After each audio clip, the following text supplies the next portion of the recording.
Hello my friends and welcome to today's video where I'll be sharing with you my top 10 favourite autobiographies from the world of film and cinema.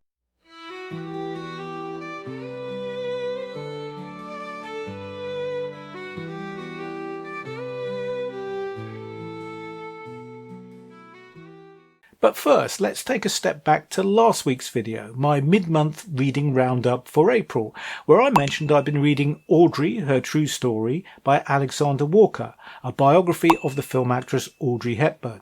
And I mentioned I much preferred this book, Audrey Hepburn, An Elegant Spirit, which was written by her son Sean Hepburn Ferrer. Although this is mostly photographs, there was enough text in here which I felt gave me some kind of connection to Audrey Hepburn, the person, which I didn't think Walker's book did. Now, I'm mentioning this because I found out subsequently, in fact only a couple of days ago, that a week before I posted that video, Hepburn Ferrer had brought out this book, Audrey Hepburn, An Intimate Biography. So that's gone straight to the top of my list of books to buy once this book buying ban is over and I'm through this Read What You Own challenge. So I thought I'd mention that because I thought, what a strange coincidence. So that might end up on a revised top 10 at some point in the future. Certainly looks promising. But before we get into the actual top 10 currently, let's have a few honourable mentions. How I Made 100 Movies in Hollywood and Never Lost a Dime by legendary B-movie producer Roger Corman. That one's very entertaining. We've got two autobiographies from the actress Mary Astor. We've got A Life on Film, which of course is about her career. And we've also got My Story, which is about her personal life, which was extremely colourful, especially for its time. She was a very liberated lady, shall we say. In fact, those two Astor books might have made my top 10 if I hadn't read them about 30 years ago. My only recollection of them really is that I really enjoyed them, but it was such a long time ago. Lastly, we've got a film director's autobiography, Raoul Walsh's Each Man in His Time, which is extraordinarily colourful and very entertaining indeed, although some people have cast doubts on the truthfulness of some of it, especially his early years, because a lot of it can't be verified. In fact, I've got a book here, Raoul Walsh, The True Adventures of Hollywood's Legendary Director by Marilyn Ann Moss, where she's actually attempted to verify a lot of this stuff and been partially successful. But she does, I think she remains fairly sceptical about some of it, shall we say. So now let's get into the top 10. And in no particular order, here we go.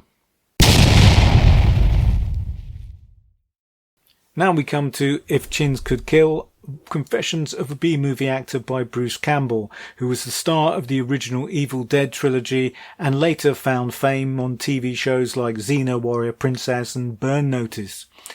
Now this book to me is a real favourite of mine because it's absolutely hilarious. I laughed all the way through, sometimes out loud, at the misadventures in the low-budget film industry that Campbell went through. It's strange, it's bizarre, and brilliantly he acknowledges the fact that some of these films that he did were, well, pretty terrible, really. But he does it with a sense of self-deprecation that makes you root for him, that makes you wish for better things for his career, which thankfully did eventually emerge. It's an underdog story, in essence, and for that it's something I could really get behind and really enjoy tremendously. Now, there is a second volume of Campbell's memoirs called Hail to the King, which I'd also recommend. But because by that point he'd already made it to some extent in the industry, you don't quite get the lo-fi, the low-rent joy of some of the hilarious escapades that he got up to during the early part of his career. This is just immense fun. I found this an absolute joy and gets my highest recommendation. Now I'm going to cheat a little bit with this one because we've got two books for the price of one. We've got A Life in Movies by Michael Powell, and we've got the second half of his autobiography, $1 Million Movie. And this is a wide-ranging odyssey of one man's journey through British film and the 20th century. It's absolutely engrossing. He began his career making very low budget cheap flicks in the UK before forming The Archers with writer-producer Emmerich Pressburger and delivering such classic British movies as A Matter of Life and Death, The Red Shoes, A Canterbury Tale. I could go on. It's an amazing body of work. Later on, at the end of the 1950s, he made this movie called Peeping Tom, which basically finished his career, probably because it was just so far ahead of its time. Martin Scorsese was a particular fan, and in fact Powell spent his last years linking up with Scorsese in the US trying to get some more projects off the ground, which sadly he failed to do. This is just brilliant stuff. People have said that these are the best books about filmmaking ever written. I'm not sure I'd say that, but I couldn't recommend them any higher. And this is All My Yesterdays by Edward G. Robinson. Now, Robinson was a huge star in the 1930s, playing gangster roles in Hollywood, before he graduated to more diverse leading parts in the 1940s, still to great success.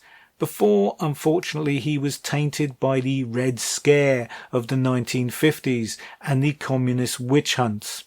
Later, he did resurrect his career partially in Europe in the 1960s. Now, this is a vivid and superbly told tale of an immigrant who came to America when he was just 10 years old, grew up on the Lower East Side in New York, then had a theatrical career which eventually ended up with him starring on Broadway, and in particular appearing in a play called The Racket, which was a smash hit, where he played a gangster, which basically was his calling card for Hollywood. Now, this is a riveting tale of both his life and career, and we get plenty of behind-the-scenes insight and information about the film production and the studio system. I find those things absolutely fascinating. But where this book really trumps other autobiographies of the time is in the personal story, because this is really inspiring and heartwarming. I loved it. And Robinson, despite actually co-authoring this with Leonard Spiegelgas, his authentic voice comes through in every sentence, and I just found it absolutely spellbinding.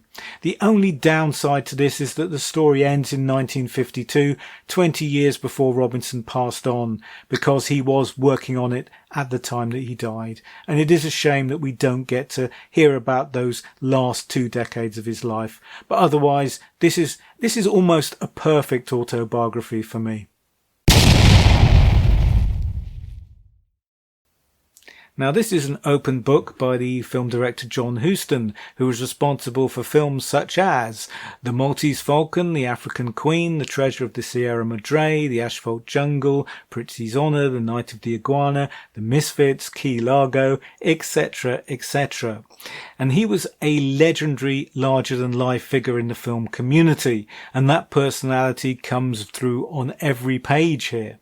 It's very much like sitting down with the director to enjoy his tales of old Hollywood over a pint.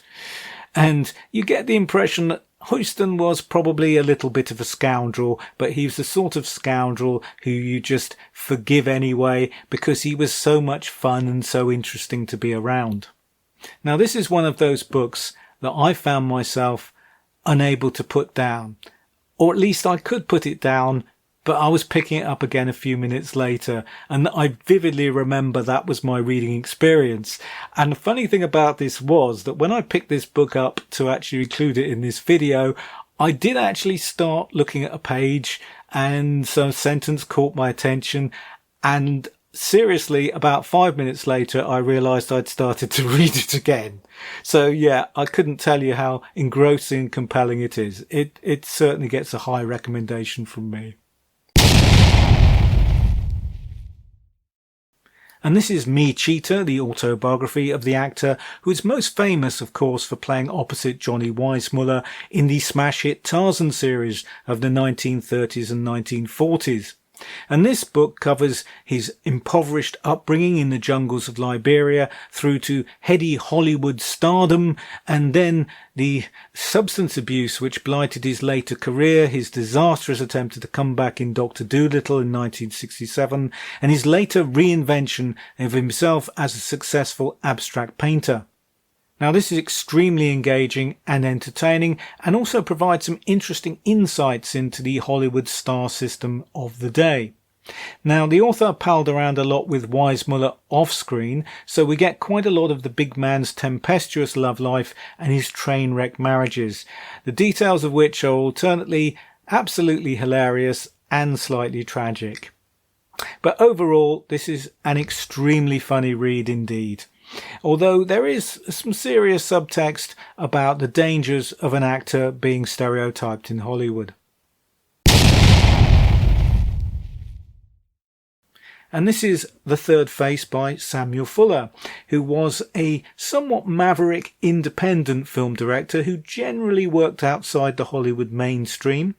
He wrote a lot of his own scripts, most of them in fact, and this book is filled with as many unrealised projects as the films he did get to make, which included the classic western Run of the Arrow and Pick Up on South Street and Underworld USA, which for my money are two of the best film noirs out there.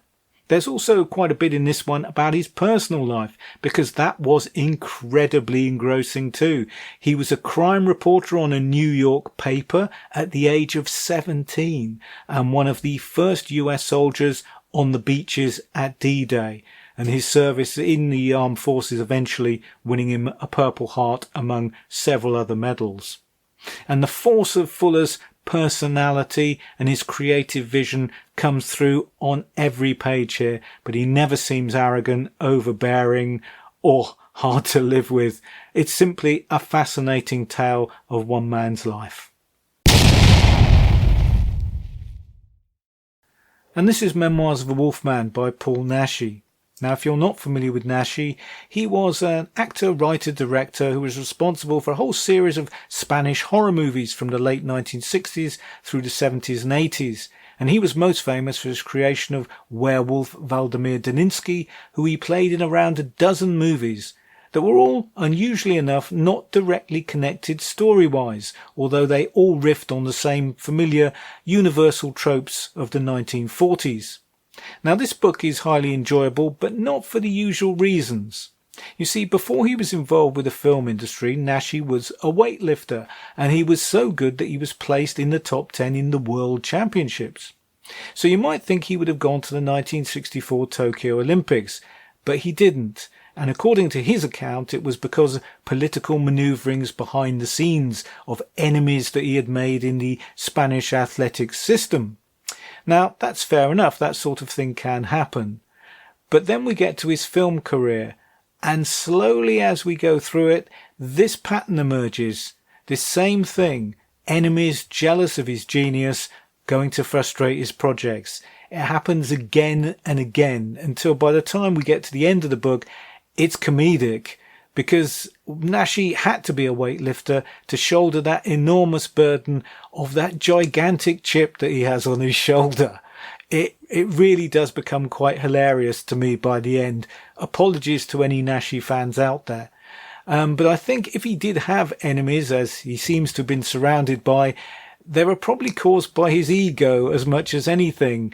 And my evidence for that is the fact that this whole story is told without any humour whatsoever, and the fact that he regards all his films as being works of absolute genius, as classics. Now, I've seen a lot of these films, and some of them are pretty good. Yes, I wouldn't deny that. He certainly had talent, particularly as a director more than as a writer or actor.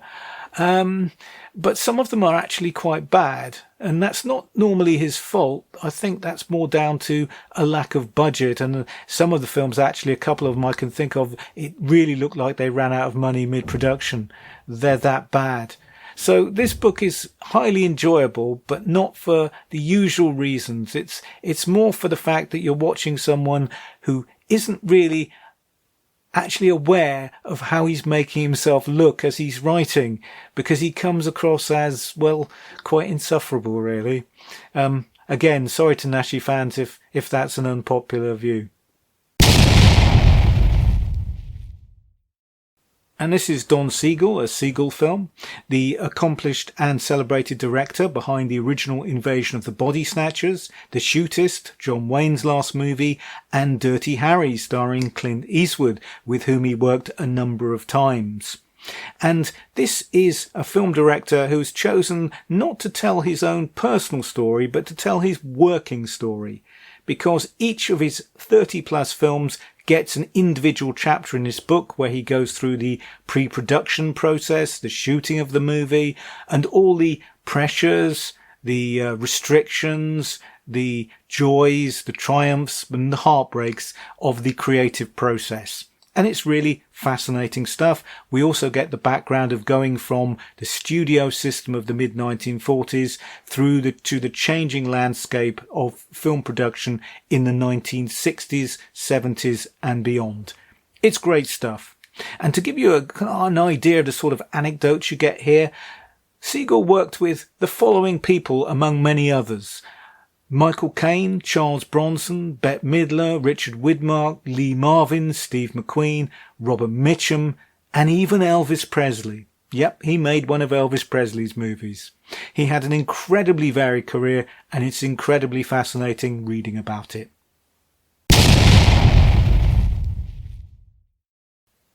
And this is Stage Whispers by Douglas Wilmer, a book which only goes to prove that you don't need to be a household name to write an amazing autobiography. Now, Wilmer was a character actor, and you probably recognise him if you've seen a lot of films from the 1960s and 70s, particularly British ones, because one thing Wilmer never did was go Hollywood. He's best remembered probably now for playing Sherlock Holmes in the mid-1960s on a celebrated BBC television show. But you might also recognise him from films such as Octopussy, Patton, Jason and the Argonauts, Bridge over the River Kwai, The Vampire Lovers. The list is almost endless. What's so wildly entertaining about this book, for me at least, was the fact that he was most prominently a stage actor, so we get a lot of anecdotes about his theatre work, which is something with which I'm not particularly familiar. I'm being more focused on film. But here, it just seems he brings it to life so vividly that it's incredibly entertaining to hear these backstage stories. And he tells them with an acid wit, which is extraordinarily funny, but he's never cruel. He never lacks empathy. This is a great read, and I thoroughly recommend it.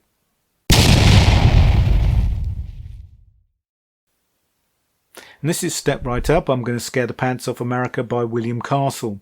And if you're not familiar with Castle, he was a director and producer who was mostly active in the 1950s and 1960s in the B-movie world. And he became notorious for the gimmicks he used to sell his horror movies. And my particular favourite was the one he used for the 1959 schlockfest, The Tingler with Vincent Price. And this involved wiring some of the seats in the theatre to give patrons small electric shocks at certain points of the film. Something I don't think you'd probably be able to get away with these days. Castle started in the studio system in the 1940s, making B-movie noirs, and to be fair, his films all through his career are not without merit. If you want to watch and just be incredibly entertained, try House on Haunted Hill with Vincent Price from 1959 or Mr. Sardonicus from 1973. They may not be great art, but they certainly are great entertainment. Now, the thing about this book here is that Castle admits in not so many words that he's a shameless self-promoter, and he name drops furiously throughout the text. And certain people have cast aspersions on possibly the truthfulness of some of these anecdotes that he tells, suggesting that he might have exaggerated a little bit. But you know, it didn't matter to me. I still thought it was an incredibly fun ride. I just think you have to take everything he says with quite a large grain of salt. But certainly an incredibly interesting and enjoyable read. So those are my selections for my 10 favourite autobiographies from the world of film and filmmaking. Have you read any of them? What did you think of them? More importantly, have you got any other similar autobiographies you'd like to recommend for me? Please leave your comments down below. I'd love to hear from you. And thank you very much for sticking with me till the end of the video. And if you've been entertained at all, why not hit that like button? And why not consider subscribing if you haven't already done so? I'd love it if you would. And that's it for today. But before I go, please remember, don't forget to keep looking through those dusty second-hand bookshops in the narrow streets of your town. Please don't forget to keep going to those charity sales, those car boot sales, those market stalls, because there are treasures out there that only you can find. Be seeing you.